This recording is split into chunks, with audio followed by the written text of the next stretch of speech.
Assalamualaikum warahmatullahi wabarakatuh, sahabat miner semua, apa kabar kalian hari ini? Semoga kalian semua baik-baik saja ya teman-teman ya. Kembali lagi kita akan bahas seputar aplikasi Pi Network dan berita-berita terbaru dari Pi Network. Dan kita ingatkan juga kepada teman-teman miner yang hari ini belum klik petir, silahkan kalian segera buka akun Pi Networknya, kemudian kalian klik petirnya. Oke, seperti biasa di sini kita akan update info terbaru dari Pi Network ya teman-teman ya. Dan tanpa berlama-lama kita langsung aja guys ke info terbarunya. Oke, di sini ada postingan dari si Dorisin ya teman-teman ya. Dan pembahasan si Dorisin di sini masih seputar GCV. Teman-teman bisa lihat ya di sini informasinya. Di sini ada pernyataan si Dorisin, saya adalah pendiri gerakan GCV global. Dan saya tentu senang melihat GCV di mana-mana, terutama saya melihat Tuan Kasasi atau Tuan Kosasi ya, memasukkan GCV ke dalam kode etiknya. Namun, saya harus jujur dan tidak menyesatkan para pelopor. Saya tidak dapat mengatakan bahwa kode Kosasi yang mendukung GCV mewakili core team.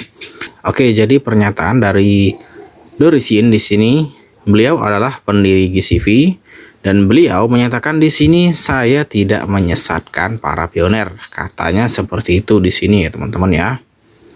Nah, kita coba cek dari awal di sini. Sebenarnya GCV bernilai $314.159 dan telah tercatat lebih dari 6 juta kali di dompet mainnet blockchain. Apa yang Anda tunjukkan berasal dari jaringan uji. Kemudian di sini ada keterangan, alasan saya yakin nilai Picoin adalah GCV bukan karena kodenya, melainkan karena komunitas pelopor kami mendukungnya dengan sepenuh hati. Dan kami memiliki lebih dari 6 juta titik data untuk GCV. Oke, di sini alasan si Dorisin yakin nilai Picoin adalah GCV karena para pioner ini melakukan transaksi sesuai GCV. Ada sekitar 6 juta transaksi di blockchainnya Pi Network ya. Ini kata si Dorisin. Kemudian jadi penting untuk memahami logika berikut. Pelopor menciptakan GCV yang mengarah pada keberadaan kode GCV. Kemudian bukan karena kode GCV maka GCV lahir. Saya menganggap diri saya hanya seorang pioner biasa. Saya selalu menyatakan bahwa saya tidak mewakili core team dan saya juga bukan anggota core team. Saya tidak bisa sendirian membuat GCV sukses. Saya hanyalah seorang pelopor dengan keyakinan kuat pada jaringan Pi yang berkomitmen penuh pada komunitas jaringan Pi. Saya bermaksud untuk berbagi pengetahuan dan pengalaman saya untuk menggambarkan mengapa jaringan Pi membutuhkan GCV untuk mencapai misinya.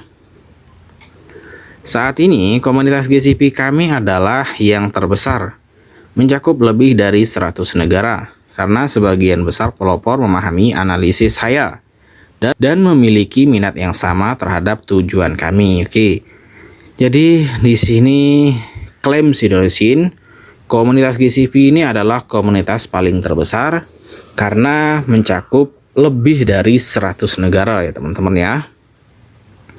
Kemudian tidak ada penegakan hukum di sini. Saya menghormati semua pendapat mengenai nilai Pi. Namun tanpa nilai yang terpadu, proyek kami bisa mandek. Saya yakin semua orang ingin melihat hasilnya. Jika kita menghabiskan terlalu banyak waktu untuk berdebat bagaimana kita akan mewujudkan impian kita. Inilah sebabnya mengapa kita harus menghormati konsensus mayoritas yaitu GCV.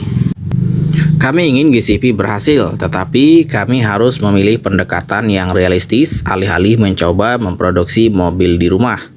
Meskipun mobil buatan sendiri mungkin tampak menarik, mobil itu tidak dapat dikendarai. Oleh karena itu, kepraktisan ekonomi adalah kuncinya.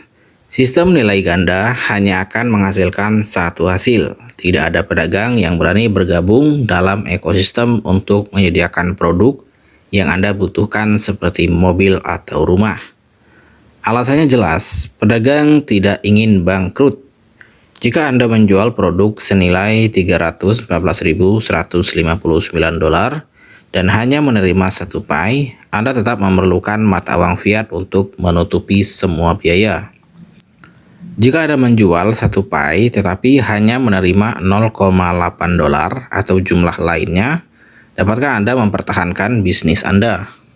Kita harus ingat bahwa kita hidup di dunia nyata. Hingga jaringan Pi memiliki rantai produknya sendiri, semua pedagang akan membutuhkan mata uang fiat untuk membayar pengeluaran mereka. Mereka tidak dapat melepaskan diri dari pasar valuta asing. Saya berharap penjelasan saya membantu para pioner memahami mengapa sistem nilai ganda tidak dapat diterapkan. Oke, jadi di sini Dorisin membahas juga tentang nilai ganda dari Pi Network, ya teman-teman ya. Tapi yang intinya di sini adalah beliau mengklaim bahwa beliau adalah pendiri GCV dan beliau mengklaim tidak menyesatkan para pioner. Oke, itu aja dulu informasinya. Sekian saja. Assalamualaikum warahmatullahi wabarakatuh.